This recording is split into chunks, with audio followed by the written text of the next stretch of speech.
This 17 News at Noon podcast is brought to you by Clinica Sierra Vista. Welcome back to 17 News at Noon podcast, where we share your news on your schedule. Working in the spirit of the Golden Empire, this is 17 News at Noon. Good afternoon, and thanks for joining us for 17 News at Noon. I'm Nicole Gitsky. We'll begin with the death of rapper DMX. The three-time Grammy nominee, whose real name was Earl Simmons, suffered a heart attack on April 2nd and had been hospitalized since. His family released in a statement that the rapper died this morning at White Plains Hospital after being placed on life support earlier this week. He was 50 years old. Meantime, millions in the United Kingdom and even more around the world are mourning the passing of Prince Philip, the 99-year-old husband of Queen Elizabeth, England's longest ever serving monarch. Now, Prince Philip, also known as the Duke of Edinburgh, was confirmed to have passed this morning by Buckingham Palace. As Queen Elizabeth's husband, he had been a pivotal figure in the British royal family for almost 7 decades, consistently by his wife's side throughout her 69-year reign, the longest in British history. During that time, he earned a reputation for a tough, no-nonsense attitude and a propensity for occasional gaffes. Now, Philip spent 4 weeks in the hospital earlier this year for treatment for an infection and to have heart procedure, but returned to Windsor in early March. He died just 2 months before he was to celebrate his 100th birthday. Well, here at home, firefighters are investigating what caused an early morning fire in downtown Bakersfield. The fire broke out just after 3 a.m. on 17th and D Streets. Several engines were on scene as firefighters battled the blaze. The fire appeared to be inside a home that was under construction, and several trash bins nearby also caught fire. It's unclear at this time whether there were any injuries in the blaze.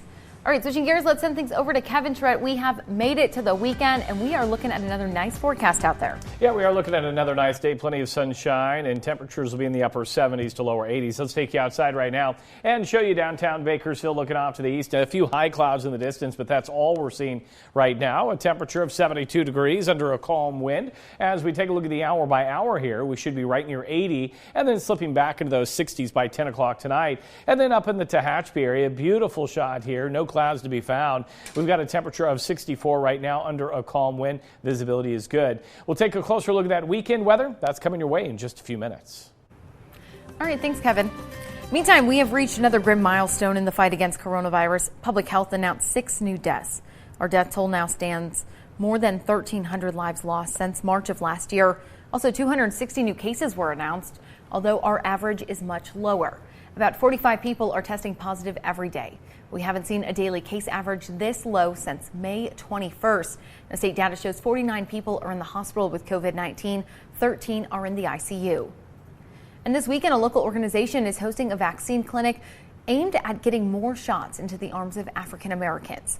The CDC says Black Americans are dying from the virus at nearly triple the rate of white Americans, but this community also ranks among the lowest for a willingness to take vaccines. State leaders partnered with the local church, the MLK Community Initiative, and several hospitals for the vaccine clinic. It's happening Sunday, April 11th at the People's Baptist Church from 10 a.m. to 3 p.m. They will be using the Johnson & Johnson vaccine, so people will be protected from the virus with 1 dose. And starting tomorrow, the mass vaccination site at Cal State Bakersfield will begin offering the Johnson & Johnson vaccine. This is a 1-dose shot for anyone 18 and older. Now, the site will not be able to vaccinate anyone who is younger than the age of 18. Appointments are preferred, but walk-ins are accepted. The site is open 7 days a week from 8 a.m. to 6 p.m. And tomorrow, there will be a free COVID-19 vaccination site in Delano. The location is in the parking lot of Adventist Health Delano at Garces Highway.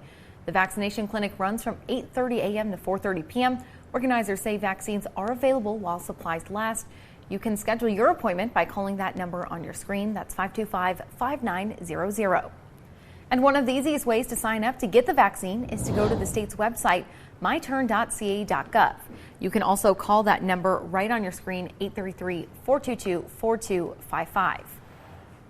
Well, Houchin Community Blood Bank says their blood supply is critically low right now and they need your help. Ironically, the blood bank says as the community begins to open up and COVID restrictions are relaxed, the demand for blood is increasing, but the amount of donors is actually decreasing. They're asking you to donate this week to help them replenish supplies. You can donate whole blood, platelets, plasma, and COVID-19 convalescent plasma. If you've recovered from the virus, you can go to hcbb.com to schedule an appointment. Clínica Sierra Vista is now offering rapid COVID-19 testing and COVID-19 vaccinations. Call 833-278-4584 to make your appointment. But don't delay. Clínica Sierra Vista, putting patients first. Well, on Tuesday, March 23rd, 2021, the Kern County Board of Supervisors proclaimed April as Child Abuse Prevention Month in Kern County. The Department of Human Services is using this month to highlight the importance of preventing child abuse right here in our county. Last year, 5 children died of abuse or neglect in Kern County, and the year before that, 2 children lost their lives to abuse or neglect. And when the pandemic hit, the number of suspected child abuse referrals received by the County Department of Human Services went down. Now, educators are mandated reporters and are usually consistently around children and able to report suspected abuse more commonly than others. Knowing this could help us understand one of the reasons why in March of 2020, a little over 1,000 suspected child abuse referrals were received. But by April, when children were no longer in school, that number dropped to 568 referrals received. Now, they are going to continue offering more services throughout the whole month. All right, well, happening today, a local food giveaway is taking place this afternoon. Patriots of the Cross and Sabbath Keepers have partnered with the MLK Community Initiative to give away free food boxes to seniors, veterans, and low-income members of the community. It's happening at 12:30 at the Seventh-day Adventist Church located on Wilson Avenue. And taking a look around town, the Dream Center will be reopening its doors come Monday morning. The Dream Center is a one-stop resource center here in Bakersfield for current or former foster youth up to the age of 25. During the pandemic, they adjusted how they provided help to their clients, but Tom Corson, executive director of the Dream Center, says they are excited to have their doors open yet again. Yeah, one of the things we found in the pandemic is a lot of our youth become isolated and become lonely.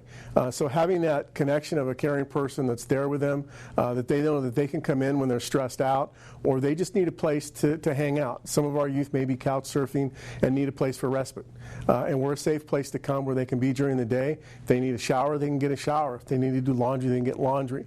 If they need something to eat, we can get them something to eat. So we're excited to be opening up again on April 12th, this coming Monday at 8 a.m. One of the reasons the Dream Center is so excited to fully open up again is to be able to get the hands-on experience with their youth. They help with substance abuse issues and so much more, but these issues are much easier to handle in person when they can actually see their clients in front of them.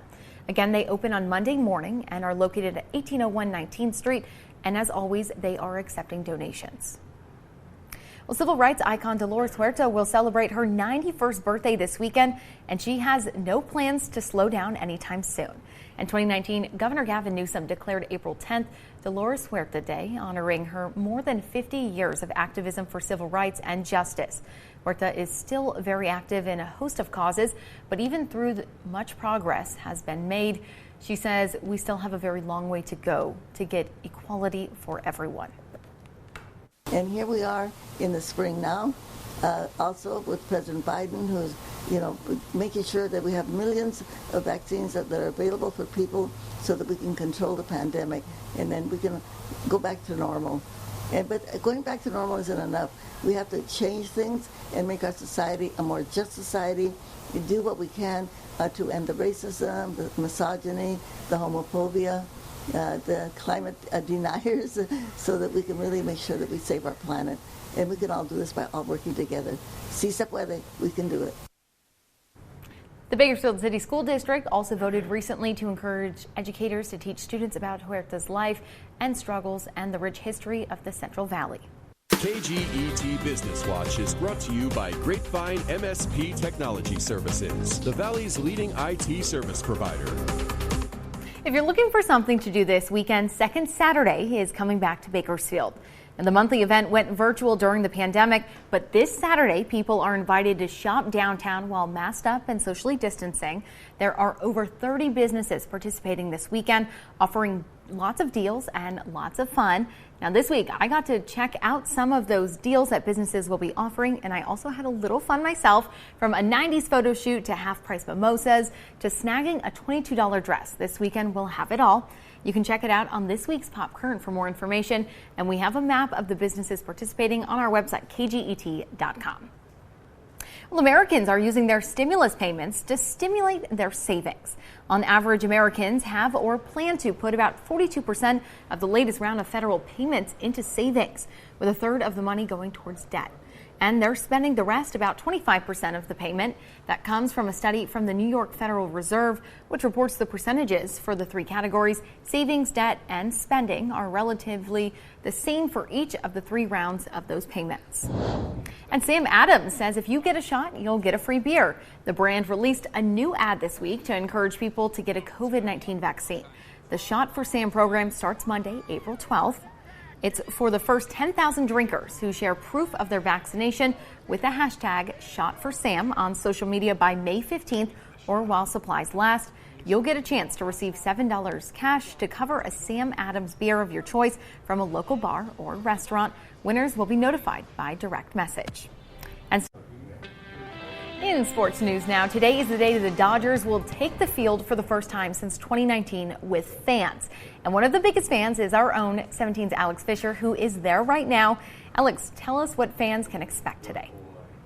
Nicole, today could be seen as sort of a homecoming for several different reasons. It's been more than a year and a half since fans were allowed back at Dodger Stadium.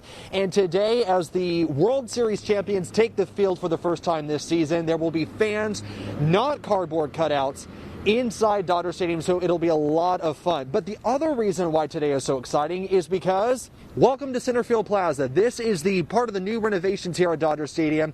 It is big, and there's a lot of cool things here inside. So let's just talk a little bit about what is new here at Dodger Stadium. So as I talked about, this is Centerfield Plaza, and there's a lot of cool things here. There is everything from new restaurants to a new speakeasy type of bar that you can enjoy before the game, and even look into the bullpen. There's also an area for the kids to play. Essentially, all of these new changes, part of the $100 million renovation, allow there to be fans inside the stadium a couple hours before the game, so you can enjoy the atmosphere and get ready and just have an exciting time even before first pitch or even afterwards. So there's a lot of new things, including a new section called home run seats, where you'll be able to sit just lower to the pavilion sections, and if there's a home run, who knows, maybe you'll be lucky and catch that. There's also a brand new sound system. As you know, Dodger games are filled with music, and it'll sound even better than before. Now, that is the renovations part. There are still tickets available for this month if you want to go to a game in April. Just keep in mind that there are no tickets available for May and into the future. That's because things are rapidly changing with the restrictions here in California, and so they're only allowing tickets to be bought for April. If you want to go to a game in May or later this summer or into the fall, you have to wait until those months become available, but there are still tickets available for this month. A lot of excitement. Nicole, I know you're a Chicago Cubs fan, and Chicago will be here at Dodger Stadium in June, so maybe we'll have to go together. I don't know. You know I'll be rooting for the Dodgers. At Dodger Stadium in Los Angeles, Alex Fisher, 17 News. Back to you, Nicole. All right, thanks for that, Alex, and go Cubs is what I have to say. All right, tomorrow, friends, family, and teammates and fans will remember the life of Colby Cave. Now, Cave died suddenly a year ago after a brain bleed. He was just 25 years old. Cave had been most recently playing hockey for the Edmonton Oilers. His wife, Emily Cave, the Cave family, and the Gill family, and the Oilers organization will host a celebration of life for Cave tomorrow. It starts at 11 a.m. We'll have the link for the service on our website, kget.com. All right, stay with us. We have your Pet of the Week when we return. Finally, here at noon, Chuck Nordstrom is in with our Pet of the Week. Now, he is back. Finally. Glad to be back. We are excited to have you. Now, tell us about who this handsome fella is. Well, we got to get him to turn around here. This is Cooper, and Cooper, as you can tell, is a German Shepherd. He's 5 to 6 years old and is, even though he's acting up a little bit now, he's quite well trained. He wants to play, but he will sit, he will shake, he will down. Just a great dog. And I haven't met a person that he hasn't fallen in love with. I mean, just since he's been at the station, he has been so sweet. We even got to see him sit. He gives shake. He knows how to lay down. He knows all of that. You know, what kind of an ideal household would he fit into? You know, even with his age, he's still fairly active, so like an active household. He loves to play ball, and he returns the ball. He holds it in his mouth until you tell him to drop it. Then he drops it right at your feet. So somebody that likes to walk, jog, maybe a couple older kids. He's going to want to come inside with you too. He's going to want to be definitely part of the family. And being such a good dog, he deserves that. So he gets along with other dogs. That doesn't seem to be a problem. And just other than his size and his shedding, if you don't have a problem with dog hair, Cooper wouldn't be the one because there's a lot of hair there to go. Yes, now he does shed a little bit, but you know, his demeanor is just very mellow. Very mellow, not a barker, very calm. And so, I mean, Cooper's just one of the best trained dogs we've had. I mean, honestly, when you go to a shelter, you know, sometimes you don't really know what you're getting out of it. But he has all of kind of the perfect little skill sets. You know, he does, and I would suggest to anyone that adopted Cooper to take him to training. Not that Cooper needs any additional training, but he will train you in how to interact with him. Yeah, I mean, just from him, he knows little tricks and traits and everything. He's got a little skill set. He's just super calm. I know he's still young. That's the great part, though, is he's a good age. He's not a puppy, but he's not too old. You still are going to have a really long life with him. Exactly. And is Cooper ready to go home today? He is ready to go home today. He's been neutered, microchipped, vaccinated. He is ready. He is just ready to find his forever home. And if you are interested in adopting Cooper, you can call the SPCA. That number is 323-8353. Thank you, Chuck, for joining us. We are so happy you're back with us. Okay, thank you. Working in the spirit of the Golden Empire, this is 17 News at Noon.